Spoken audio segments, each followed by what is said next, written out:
There was a really intriguing article that came out today from Mike DeFabo about Mike Tomlin's final team meeting with the Steelers. And it really gives you an inside look to what was really happening in that team meeting room. Give me a couple minutes of your time. I'm going to go through some of the quotes in that article. It was obviously a very emotional team meeting, and this is TJ Watt. He said no when Mike Tomlin said he was stepping down, and apparently TJ Watt kept saying no, no, no, no over and over again with his eyes welling of tears. And Aaron Rodgers is going through his own emotional time, wondering if he's going to continue playing or not. He was saying, I'm sorry, and I'm sorry to Mike Tomlin through sobs. Says here Joey Porter Jr. was hyperventilating. And obviously, Joey Porter Jr. has known Mike Tomlin since the day he was born. When the speech ended, every player gave him a standing ovation. And when Mike Tomlin was trying to leave, every player, one by one, went up to him and gave him a hug and said their 2 cents or whatever. Every player walked by Tomlin and exchanged hugs. One staff member said it kind of felt like a funeral.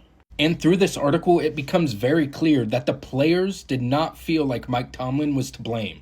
Most of the players thought Mike Tomlin was being mistreated. In the article, it says, talking to the players, it's clear there was a significant divide between the public's discontent and the locker room's belief. An offensive player said there was always noise, but he felt like it was getting fucking ridiculous. Another player added that they knew there was going to be a change, but they did not think it would be that. Going on to say, we don't think Mike T is the issue. We generally never lost belief in the locker room. A lot of players thought he would play out his contract, coach for one more year. Now there's a couple things down here. Players anticipated changes to the coaching staff. They did not think it would be Mike Tomlin though. Here's an exchange between Mike DeFabo and a player. Every player in the building wants to play for Mike T, someone said. Were guys upset with the coordinators? Then the player responded, yes. Was it the head guy? No.